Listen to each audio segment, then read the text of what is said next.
किसान, मजदूर, आदिवासी, ये तो चलता रहेगा। ये तो आंदोलन है और आंदोलनकारी हमेशा देश में जिंदा रहना चाहिए। मुद्दों पे एमएसपी पे उन्होंने अभी बात करी है, कमेटी बनाने की बात करी, तो उस कमेटी के लोग के नाम हम दे देंगे और कमेटी अपना काम करती रहेगी। खाली जमीन सारी बेचेंगे। मध्य प्रदेश में उन्होंने बेचनी निकाल दी, 182 मंडी, यहाँ की भी सब बेचेंगे।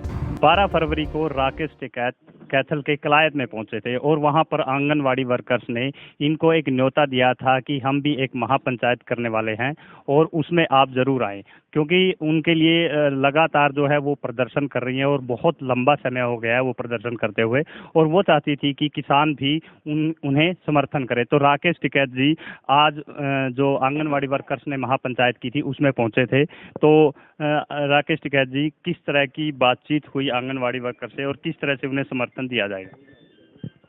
तो समर्थन क्या, समर्थन तो उनका आंदोलन तो चल ही रहा है और समर्थन हमारा है उनके साथ में।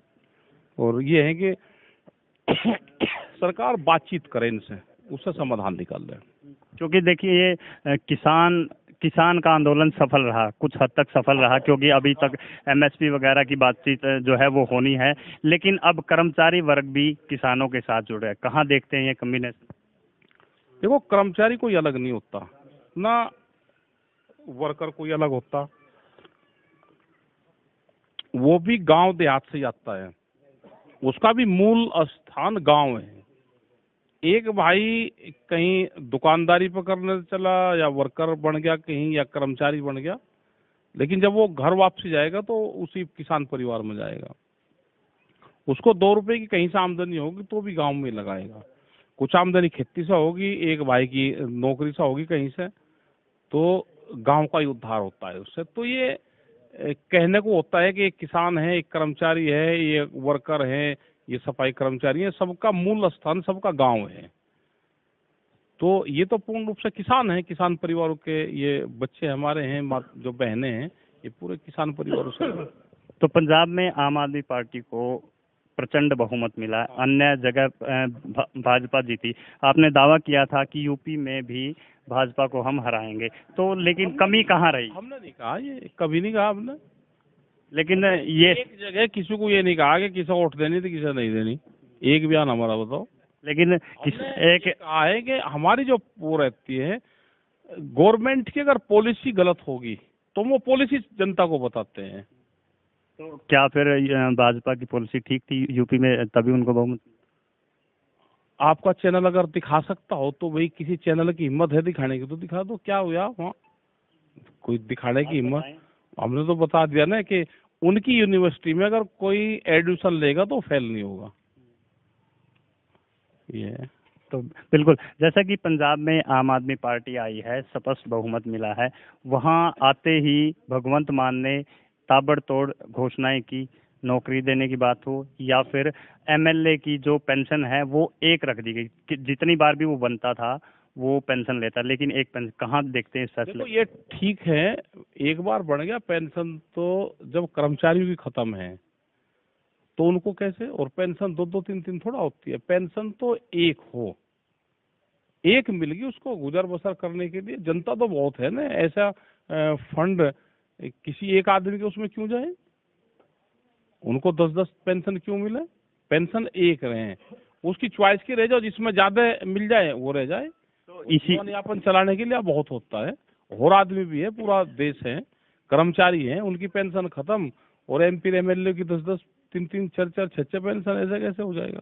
10-10 लाख। तो यहीं पर एक सवाल और पूछना चाहूंगा कि पुरानी पेंशन बहाली के लिए कर्मचारी प्रदर्शन कर रहे हैं, जिस तरह से आंगनवाड़ी वर्कर्स का साथ दिया गया, क्या उनका भी साथ दिया जाएगा? क्योंकि अभी झारखंड के जो मुख्यमंत्री सोरेन, उन्होंने बोला है कि पेंशन बहाली के लिए प्रयास किया जाएगा, राजस्थान में कर दी गई है। ये सब जगह होगा, पूरे देश में होगा ये, और इसको करना चाहिए। जो कर्मचारी नौकरी कर रहा है वो है, तो उसको जब वो लास्ट में जाता है, जो उसको तनख्वाह मिलती है उससे तो अपने बच्चे वो पढ़ा लेता है, और जब वो रिटायर हो जाता है तो फिर उसके बाद ये कहते करा क्या, वो दूसरी की तरफ को हाथ फैलाता रहता है। भाई, उसको पेंशन मिलती रहे, अपना गुजारा उसका चलता रहेगा, उसने देश की सेवा करी है पूर्ण रूप से, तो पेंशन उसको मिलनी चाहिए। तो आगे की लड़ाई किसानों की किस तरह जारी रहेगी? किसान, मजदूर, आदिवासी, ये तो चलता रहेगा। ये तो आंदोलन है, और आंदोलन और आंदोलनकारी हमेशा देश में जिंदा रहना चाहिए। जहाँ पे जो कोई हमको बुलाएगा हम जाएंगे वहाँ पे। सरकार से जो बातचीत चल रही थी जिन मुद्दों को लेकर, मुद्दों पे एमएसपी पे उन्होंने अभी बात करी है, कमेटी बनाने की बात करी, तो उस कमेटी के लोग के नाम हम दे देंगे उनको, और कमेटी अपना काम करती रहेगी। एमएसपी देश में लागू होनी चाहिए, C2+50 वाला फार्मूला लागू होना चाहिए, क्योंकि फसलों के दाम नहीं है। सरकारों को तेलंगाना की पॉलिसी देश में लागू करें, उसमें 10,000 रुपये एकड़ प्रति वर्ष वे देते हैं, तो उससे कुछ राहत किसानों को मिल जाएगी। तो राकेश जी, एक बात करते हैं कैथल की मंडियों की। यहाँ की और कुरुक्षेत्र की 2-3 मंडियाँ, यहाँ आसपास के एरिया की जो मंडियाँ हैं, उनकी जो गेहूं है पिछली बार भी अडानी के गोदाम में डली थी, और अब की बार भी आदेश हुए कि वारदाना नहीं दिया जाएगा, वारदाना मुक्त मंडी कर दी गया है, जो गेहूं है वहीं गोदाम में डाली जाए, तो जिसकी वजह से किसानों को भी परेशानी हुई। इसके अलावा जो मजदूर थे, एक मंडी में लगभग 2 से 3 हजार मजदूर, वो बेरोजगार हो गए। तो कहाँ देखते तो बेरोजगार तो करना ही है सब भाई। ये वहाँ पे 100, 200, 300 रुपए का इंसेंटिव दे देंगे। किसान जो लेकर मंडी में जाएगा उसको ये इतने पैसे मिलेंगे, उसको 1 महीने भुगतान होगा, वहाँ पर तुरंत भुगतान होगा, और 300-400 रुपये ज़्यादा मिलेंगे। तो धीरे धीरे ये मंडियों को खत्म करने की प्रक्रिया है। लेकिन ये तो कह रहे मंडियाँ खत्म नहीं होंगी। कैसे नहीं मंडी खत्म होगी? मंडी की जमीन लग रही है बेचने। मध्य प्रदेश में 182 मंडी को कह दिया कि मंडी की आमदनी कम है, खाली जमीन है, इस जमीन में इंडस्ट्रीज लगेगी, तो कैसे नहीं बेचेंगे ये? इनकी तो बेचने की प्लान है। बिहार की मंडियों का क्या हाल है? उसमें घास जम गए, और फिर उसकी जमीनों को लीज पर गोदामों के नाम से दे रहे हैं। उसको कौन कह रहा है कि नहीं बेचेंगे? ये खाली जमीन सारी बेचेंगे ये। मध्य प्रदेश में उन्होंने बेचने निकाल दी 182 मंडी, यहाँ की भी सब बेचेंगे।